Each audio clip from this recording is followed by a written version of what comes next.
오늘 설교 제목을 내가 가야 할 믿음의 길이라고 정해봤습니다. 따라합시다. 내가 가야 할 믿음의 길이 있습니다. 성도들은 자신들이 마음대로 사는 것 같지만 특별히 성도들은 하나님의 부르심을 받아서 하나님의 인도를 따라 하나님이 원하시는 길을 가야 될 특별한 사람들입니다. 이것을 무엇이라고 하냐면 부르심과 소명이라 이렇게 말하고 있습니다. 제가 20살 조금 넘어서 목회를 시작하면서 아주 어려운 목회를 시작을 했습니다. 청송교도소라고 이 감호소라 그래가지고 우리나라의 5대 범죄에 있다 보면 지타 보면 예전에 전두환 정권에서 감호를 때렸어요. 10년을 살면 곱하기 1을 해가지고 10년은 교도소 살고 10년은 감호소에서 사는 거예요. 이제 그 감호소가 어디에 있었냐면 청송에 있었어요. 근데 보통 사람들이 한 전과가 5범 이상 되다 보니까 이 누적이 돼가지고 형을 받으면 한 15년 정도 받아요. 감호를 때리면 거의 한 30년 살겠죠. 아무리 이제 감형을 해줘도 교도소에서 모범수라고 감형해도 보통 15년에서 20년 살다 나옵니다. 그렇게 교도소에서 살다가 나오면 가족들이 받아주지를 않아요. 갈 데가 없어요. 그러다 보니까 이 사람들을 받아서 이 사람들과 함께 교회를 이룬 교회가 제가 담임했던 교회입니다.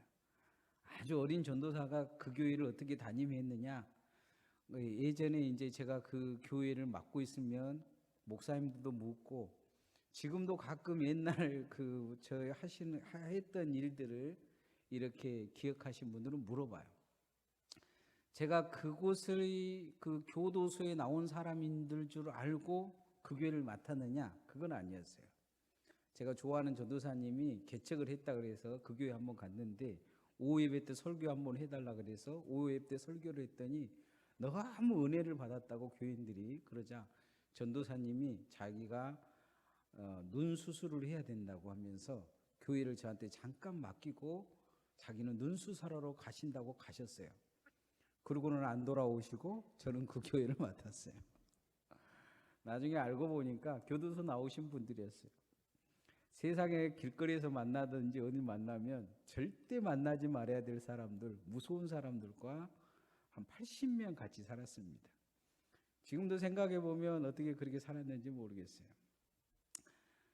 제가 그 일을 하다가 이 완도 성강교회 목사님을 한 번 본 적이 있어요. 교도소 특별면회 온다 그래가지고 그 식사를 이렇게 했는데 그 교도소 특별면회 온 것은 기억하고 저를 만난 것은 기억을 못 하더라고요. 저도 그 목사님이 이제 머리가 특별하게 하얀 머리에다가 산신령처럼 그리고 기르고 다니시니까 기억이 나요.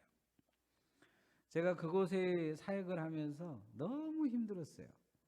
툭하면 칼 가지고 싸우고 보통 사람들과 싸운 것과는 전혀 달라요. 말하는 것도 억세지고 또 그 사람들 데리고 있다 보니까 주변 사람들이 저를 무서워한 거예요. 심지어는 그 주목계에 있는 사람들도 저를 무서워할 정도로 힘이 강해진 거죠.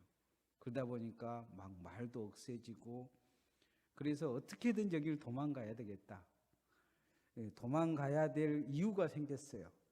이명옥 씨란 분을 만났는데 같이 그곳에 들어갈 살 자신이 없는 거예요. 그래서 도망가려고 생각을 하고 있었는데 장신대 교수님이 학비도 대주고 생활비도 대주고 선교사 가면 해준다는 거예요. 그래서 도망간 것이 그 선교사 견습 선교사라고 교수님이 꼬셔가지고 넘어가서 중국 선교사를 간 겁니다. 중국에 처음에 비행기 탈 때 너무 좋았어요. 왜냐하면 이곳을 도망갈 수 있다는 생각을 했기 때문에 도망가가지고 딱 몇 주만 좋았습니다. 중국에서 이제 한국에서 이상한 선교한 아주 이상한 애기가 선교사로 들어왔다고 선교사 세계에 소문이 났는데 그 사람들이 정말로 골치 아파하는 사역이 하나 있었어요. 그 사역이 뭐냐면 탈북자 사역이었어요. 그래서 이 탈북자들을 어떻게 관리할까 하다가 한국에서 특수 선교한 이 청년이 하나 들어왔다. 누구냐? 그래가지고 제가 없는데 자기들끼리 회의를 하고 결정을 한 거예요. 그 탈북자들을 한 곳에 모아서 공동체를 만들자. 그리고 거기 담당을 홍 부장이라고 하는, 제가 처음에는 과장이었는데 이름을 바꿔서 부장으로 바꿨어요. 홍 부장에게 맡기자 해가지고 제가 그 탈북자들을 맡았습니다. 탈북자 맡자마자 IMF 터지고 나서 선교사들은 다 도망가 버리고, 탈북자 맡긴 선교사는 전화번호 바뀌고 집도 이사 가버리고, 그 탈북자들 데리고 있으면서 여러 번 죽을 고비도 많이 넘겼어요. IMF가 터지자마자 낙동강 오리알이 된 거예요. 한국으로 돌아올 수도 없고, 그 사람들 버리고 도망오자니 이 양심상 도저히 버릴 수도 없고, 그때 제가 느낀 느낌이 딱 그거였어요. 내가 요나구나. 내가 이 한국에서 그 출소자들을 버리고 도망온 그 일을 내가 지금 겪고 있구나. 한국에서 출소자들 데리고 살면서 죽을 것 같았어요. 금방 죽을 것 같았는데, 그 중국에서 탈북자들 데리고 살다 보니까 한국에서 출소자들 데리고 산 것은 행복하였던 거예요. 중국에 가자마자 도망 다니는 사역자가 된 거예요. 나 혼자 도망 다닌 게 아니고, 나 혼자라면 비행기 타고 넘어가 버리면 되는데 탈북자들 데리고 그렇게 도망 다니는 사역을 했습니다. 그러면서 사명이 뭔가, 그런 깊은 생각을 그곳에서 많이 하게 됐어요. 주님을 위해 정말 죽을 수 있는가, 여러 가지 생각을 했습니다. 오늘 성경에 보면 사명이 뭔가 하는 그런 내용을 가진 본문이 요나서예요. 요나는 특별하게 하나님에게 사명을 부여받은 사람이에요. 그런데 사명 앞에서 고민해요. 하나님이 주신 사명이냐, 아니면 내 욕심되냐, 내 사상이냐, 내 정치적인 성향이냐, 이거에 대한 고민이 있는 거예요. 요나는 무엇을 선택하냐면 하나님의 사명을 선택하지 않습니다. 요나서 끝까지 보면 사명이라는 낱말을 쓸 수 없는 인물, 하나님의 종이지만 아주 버릇도 없고 저희 신앙도 자기 마음대로고, 그러나 또 한편으로는 착각으로 보면 대단히 신앙이 좋은 것 같고, 기도도 열심히 한 것 같고, 하나님 앞에 헌신도 할 것 같은데 결국 하나님이 원하는 쪽으로는 절대 가지 않는 사람인 거죠. 오늘 우리도 그럴 수 있어요. 오늘 나는 하나님이 원하는 신앙을 가지고 있는지 뒤돌아봐야 돼요. 나는 오늘 하나님이 원하는 쪽으로 가고 있는지, 아니면 하나님은 믿는데 내 마음대로의 신앙인지, 내 조건에 모든 걸 맡기고 내 환경에 모든 것을 맞춰서 하나님을 믿고 있지 않는지를 뒤돌아봐야 합니다. 우리는 우리의 신앙이 어떤 상황이든지 순종하는 신앙이 되어야 될 줄 믿습니다. 따라합시다. 어떤 상황이든지 순종하는 믿음이어야 합니다. 우리가 가야 될 믿음의 길은 어떤 상황이든지 하나님 앞에 절대적으로 순종할 수 있는 결단이 있어야 합니다. 오늘 성경의 주인공 요나는 자신의 조국을 멸망시킬 아수르라는 나라에 가서 그들을 회개시켜서 하나님의 멸망을 결정했는데 멸망하지 않도록 그들을 회개시켜야 되는 사명을 부여받았어요. 이 요나는 정말 민족주의자였던 것 같아요. 요나에게서 정말 희망은 뭐였냐면 이 아수르가 멸망한 거예요. 아마 새벽에 일어나자마자 아마 그 기도를 했을 거예요. 우리나라를 하나님 살려주시고 우리나라를 멸망시킬 저 아수르를 멸망시켜 주옵소서. 그런데 응답 같은 이야기가 온 거예요. 아수르가 지금 멸망할 위기에 있다. 요나야, 가서 그들을 회개시켜라. 하나님이 말씀하신 거죠. 요나 입장에서는 기가 찬 거예요. 나름대로 기도도 하고 소망대로 자기 꿈처럼 아수르가 망할 위기에 놓여서 박수를 쳐야 될 이 상황에 그는 하나님의 뜻을 알아차리고 도망가 버리기로 해요. 나만 안 가면 아수르는 멸망한다. 나만 안 가면 우리나라를 멸망시킬 이 북이스라엘을 멸망시킬 아수르가 멸망할 것이다. 나만 없어지면 된다 하고 지금 아수르의 느니엘이라는 이란의 이 땅으로 가야 되는데 그는 정반대 스페인을 향하기 위해서 도망갈 가기를 가지고 배를 타고 그는 도망가기 시작합니다. 3절 말씀 한번 같이 읽어봅시다. 시작. 그러나 요나가 여호와의 얼굴을 피하려고 일어나 다스스로 도망하려 하여 요바로 내려갔더니 마침 다스스로 가는 배를 만난지나 여호와의 얼굴을 피하여 그들과 함께 다스스로 가려고 뱃삭을 주고 배에 올랐더라. 도망간 거죠. 도망간 것입니다.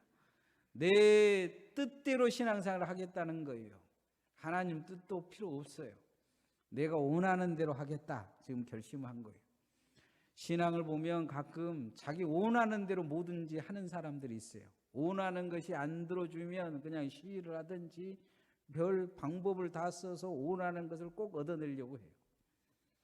정말 하나님이 원하는 것이 무엇인지, 교회가 원하는 것이 무엇인지 전혀 알지를 못해요. 자기에게 주어진 자기가 꿈꾸는 것이 사명인 줄 알아요. 그런데 시간이 지나고 나면 그건 사명이 아닐 가능성이 많아요. 많은 사람들이 힘들어하고 고통스러워하면 사명이 아니에요. 주변의 사람들이 행복하지 않으면 사명이 아니에요. 요나는 지금 하나님이 원하는 쪽으로 갈 생각이 전혀 없는 거예요. 내 마음대로의 신앙, 이미 내 마음대로의 신앙이 결단된 거예요. 정치적인 결단을 버리지 못한 거예요. 내가 원하는 정치적인 것, 그것은 신앙을 넘어서 버렸어요. 그래서 하나님 뜻보다는 나의 정치적인 결단을 더 앞세우는 요나가 된 것을 볼 수가 있어요. 사명자가 사명을 감당할 수 있는 순종이 있는 것은 그 신앙이 생명이 있는 것이요 축복받은 것입니다. 모세가 80세 시내산에서 하나님의 소명을 받습니다. 애굽에 있는 백성들을, 자기 이스라엘의 백성들을 건져내라니까 못하겠다고 해요. 자기는 말도 못하고 가면 말도 안 들어줄 것이고 몇 번이나 거절합니다. 하나님이 지팡이가 뱀이 되게 하고 손이 문둥병이가 되게 하는 것까지 기적을 보여줘도 못하겠다는 거예요.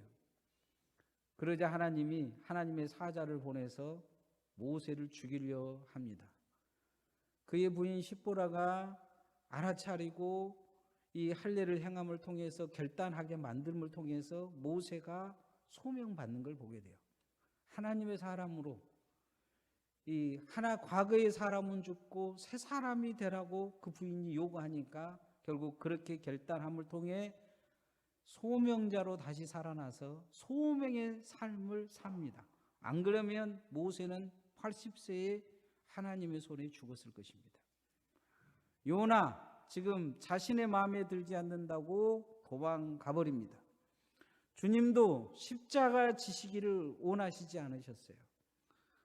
끊임없이 십자가를 향해 가지만 제자들에게도 십자가를 이야기하고 십자가 지지 말자고 한 제자 베드로에게 사단이라고 이야기하셨지만 본심이 나타나는데 어디서 나타나느냐? 십자가 지시기 전날 밤에 겟세마네 동산에서 기도하십니다. 이 잔을 옮길만 하면 옮기십시오. 묵묵히 오셨는데 마지막에 한 번 더 기도하셔요. 주님이 그렇게 원하시지 않은 십자가였다는 거예요. 그러나 주님은 주님의 뜻대로 이루어지다면서 순종합니다. 오늘 우리에게도 사명과 소명과 십자가가 있습니다. 우리가 이 시대에 하나님 앞에 깨어 예배하는 것은 소명인 줄 믿습니다. 우리가 교회를 지킨 것도 소명입니다. 우리가 기도의 삶을 사는 것도 소명입니다. 하나님 앞에 우리는 순종하는 믿음으로 우리에게 주신 사명과 직분을 잘 감당해야 될 줄 믿습니다. 나는 소명대로 신앙생활을 하고 있는지 아니면 내 마음대로 신앙생활을 하고 있는지 뒤돌아봐야 합니다. 나는 소명받고 신앙생활하고 있는지 아니면 될 대로 되라는 신앙인지 하나님 앞에 여러분이 소명받는 신앙 되어지기를 소원합니다. 소명받기 위해서는 깨닫고 변화되어야 합니다. 따라합시다. 깨닫고 변화되어야 믿음입니다.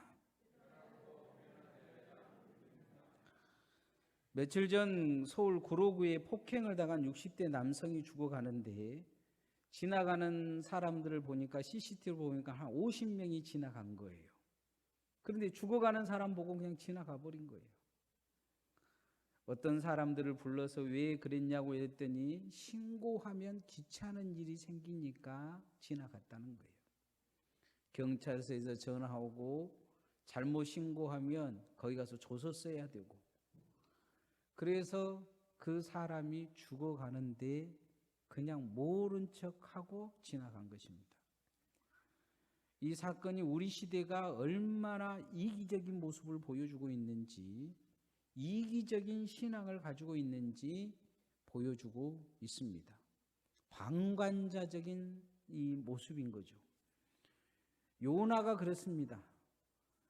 방관자적인 모습이 나타나요. 아수르는 둘째치고 요나가 지금 배를 타자마자 하나님이 태풍으로 그 배를 막 흩어놓습니다. 그러니까 배가 가벼워야 되니까 배에 탄 사람들이 자기들이 가지고 있는 것을 바다에다 집어던집니다. 이 시대에 무역한 사람들은요, 빚을 얻어가지고 엄청난 빚을 얻고 내 빚만 얻는 게 아니고, 이 시대의 문서들을 보면 옆집 사람들이 다 투자를 해서 한 사람이 물건을 사가지고 그 배에다 싣고 무역을 하는 거예요. 만약 이 배가 깨져버리면 한 사람만 망하는 게 아니고 마을 전체가 망해버려요. 그런 사람들이 가득 차 있는 배예요. 물건이, 그 배에 들어있는 물건은 생명과 같아요. 그냥 단순하게 그냥 물건이 아니에요. 이 시대에는. 만약 이 물건이 없어져 버리면 그 마을 사람들은 전부 다 빚 때문에 종으로 팔려갈 그런 위기에 놓여진 그런 거예요. 태풍이 막 치니까 그래도 목숨을 걸기 위해서 그 목숨 같은 것을 바다에다가 집어 던져요. 그런데 자신의 생명을 피눈물을 흘리면서 집어 던지는데 어떤 한 사람은 자고 있어요. 5절 말씀 한번 읽어보십시다. 시작. 사공들이 두려워하여 각각 자기의 신을 부르고 또 배를 가볍게 하려고 그 가운데 물건들을 바다에 던지니라. 그러나 요나는 배 밑층에 내려가서 누워 깊이 잠이 든지라. 이 시대에 우리는 어떻게 살고 있는지 뒤돌아봐야 합니다. 누군가는 교회를 일으켜서 몸부림치고, 누군가는 어떤 성도들을 위해 전도하기 위해서 최선을 다하고, 하나님의 사명대로 소명대로 뭔가를 열심히 하고 있는데 혹 우리는 잠자는 신앙으로 있지는 않는지, 뭔가 하나님이 내게 주신 소명을 분명히 주셨는데 소명은 불구하고 내 욕심이 안 채워진다고 뭔가 시험 아닌 시험에 깊게 들어서 그렇게 헤매고 있는 신앙은 아닌지, 하나님 앞에, 교회 앞에 뭔가 내 것이 채워지지 않는, 내 욕심이 채워지지 않아서 섭섭함으로 끊임없이 방관적인 신앙으로 뒤돌아서고 있지는 않는지, 자꾸 뒷걸음치면서 잘 되나 보자 하고 그렇게 멀리서 쳐다보고 있지는 않는지, 우리 신앙이 이 요나처럼 방관자적인 조소적인 신앙으로 바뀌어가고 있지는 않는지 우리 자신을 점검해 봐야 합니다. 오늘날 한국교회의 가장 큰 문제는 방관적인 신앙으로 성도들이 자꾸 뒤로 물러선다는 거예요. 뭘 하자고 하면 나하고 상관없는 일들은 뒤로 물러서요. 다른 사람이 열심히 하고 나와 좋아하지 않는 사람들이 뭔가 하면 뒤로 물러서요. 교회에 정말로 열심히 하는 소수층이 있는가 하면 방관자적으로 뒤에서 조소를 보내는 사람들도 많이 생기고 있는 것이 지금 한국교회의 문제입니다. 우리 교회는 특별히 그런 분들이 많지는 않지만 그러나 우리가 그런 신앙을 갖고 있다는 것은 아주 심각한 병이 든 것입니다. 하나님 앞에 뒤로 물러서고 있는 거죠. 그래서 우리는 다시 소명을 발견하고 변화되어야 될 줄 믿습니다. 반드시 하나님 앞에 가면 이것은 하나님이 물어보실 거예요. 하나님이 이것은 질문하실 것입니다. 하나님 앞에서 이것에 대해서는 책망받기도 하고 상급을 받을 수도 있습니다. 저는 1달란트 받은 자처럼 여러분이 책망받지 않기를 원합니다. 1달란트 받은 자가 2달란트와 5달란트 받은 사람이 열심히 장사하고 최선을 다할 때 분명히 조소하고 조롱했을 거예요. 그러나 주인이 돌아오자 그 주인 앞에서 그 5달란트와 2달란트 받은 사람은 착하고 충성된 종이라 칭찬을 받고 1달란트 받은 자는 악한 종이라 책망받은 것을 볼 수가 있어요. 요나 믿음이 좋은 것 같지만 얼마나 악합니까? 생명 같은 것들을 내어 던지면서 이미 망해가고 있는 사람들, 자신의 가족을 다 노예로 팔아버릴 수밖에 없는 상황에 위치해 놓인 이 환경, 피눈물을 흘리고 있는 그 상황에 자기 때문에 이 상황이 일어났는데 자고 있는 거예요. 하나님 앞에 우리는 반드시 변화되어져야 됩니다. 마음을 고쳐먹고 생각을 고쳐먹고 소명으로 바로 무장되어지기를 소원합니다. 그러기 위해서는 가장 중요한 게 있어요. 회개되어져야 합니다. 따라합시다. 회개되어져야 믿음입니다.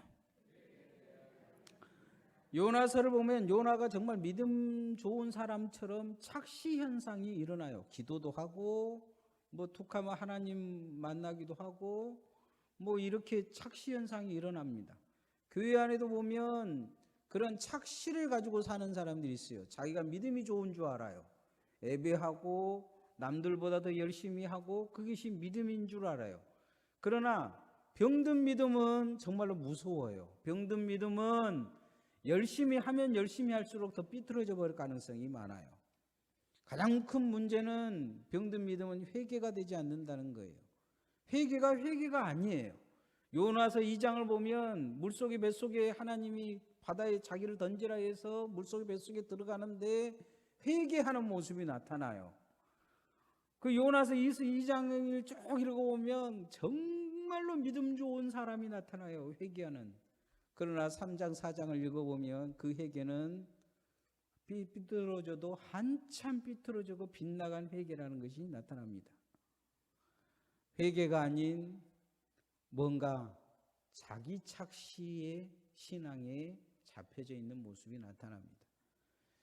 요나는 분명히 알고 있었어요. 이 상황이 자기 때문이라는 것을. 12절 말씀 한번 읽어보십시다. 시작. 그가 대답하되 나를 들어 바다에 던지라.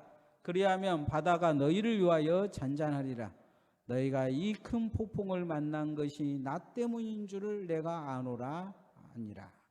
요나 안 거죠. 나 때문이라는 것을 안 거예요. 자기 때문이라는 걸 안 거예요. 그러나 다른 사람들은 자기 신들에게 기도하고 혹시나 잘못한 거 있는가? 내가 잘못해서 이 폭풍이 일어났는가? 하나님이 자기 신들에게도 다 기도하고 그런 상황인데 요나는 알면서도 회개하지 않아요. 차라리 나를 바다에 집어 던지라. 그러면 이 폭풍이 멈출 것이다. 예수님을 바라보는 가룟 유다도 회개하지 않았고 자살해버립니다. 이 요나도 딱 그런 현상이 나타나요. 믿음이 삐뚤어진 것이죠. 그게 믿음인 줄 안 거예요. 오늘 우리도 하나님 앞에 철저히 회개해야 되는데 어떤 회개를 해야 되느냐? 내 직분 감당하지 못한 걸 회개해야 해요. 소명이 없는 것도 회개해야 돼요. 교회 와서 무엇을 해야 될지 모르는 거, 그것도 신앙에 문제가 있는 거예요. 이 땅의 모든 그리스도인들은 소명이 있어요. 여러분 무엇을 위해 기도해야 되지 못하겠다, 모른다, 그것도 문제가 있어요. 왜요? 무엇을 위해 기도해야 할지 모르는 게 아니고 기도를 안 하겠다는 거죠. 말씀대로 살지 않겠다는 거죠. 그리고 이웃을 위해 전도하지 않겠다는 거예요. 봉사하지 않겠다는 거예요. 교회를 사랑하지 않겠다는 거예요. 하나님 사랑하지 않겠다는 거죠. 하나님 사랑하겠다, 교회를 사랑하겠다 하면 기도 안 할래 안 할 수가 없어요. 전도하겠다 하면 기도 안 할래 안 할 수가 없어요. 소명이 없는 거예요. 우리는 소명 없는 거에 대한 철저한 회개가 있어야 될 줄 믿습니다. 회개되어져야 돼요. 요나는 소명이 없는 거예요. 그 뱃사람들 다 죽어가고 있는데 그 사람들 위해 기도하지 않아요. 그 사람들이 자기 생명 같은 걸 내던지고 자기 자식들 종살이로 할 수밖에 없는 결단을 하는데도 눈물 한 방울 흘리지 않아요. 그리고 뱃속에 들어가가지고 고작 자기 살려달라고 회개로 모면을 해요. 그리고 이제 내일 다음 주에 제가 4장을 다시 한번 이게 설교를 할 텐데 정말 형편없는 신앙인 것이 드러나요. 착각한 거죠. 요나 4장에 읽어보면 정말 믿음 사람, 좋은 사람처럼 하나님과 맞서요. 그런데 회개가 안 되는 신앙의 전형적인 모습을 보여주고 있어요. 이제 말씀의 결론을 맺으면 우리가 가야 될 믿음의 길이 있습니다. 어떤 상황이든지 순종해야 돼요. 순종의 결단을 해야 합니다. 내 마음에 들지 않더라도 늘 내 마음대로 신앙생활을 해온 것이 문제일 수 있어요. 주님의 말씀이면 순종하고 결단할 수 있어야 돼요. 교회의 결정이면 순종하고 결단할 수 있어야 돼요. 내 마음대로의 신앙을 꺾지 않으면 절대 순종하지 못해요. 그래서 하나님 앞에 어떤 상황이든지 절대 순종하는 이 소명이 있어야 돼요. 소명을 받으면 순종할 수 있어요.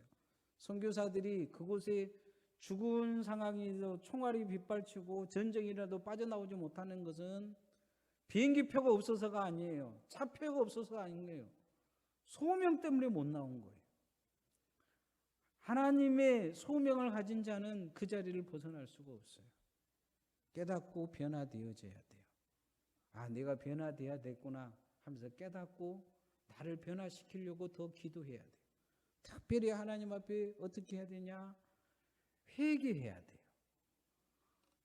내 삶에서 내가 무엇이 신앙의 성경적인 주님이 원하시는 그 신앙에서 어느 만큼 떨어져 있는가를 정확히 우리가 발견하고 회개함을 통해 주님이 원하시는 일꾼으로 나를 먼저 세워가기를 소원합니다. 찬양하십시다.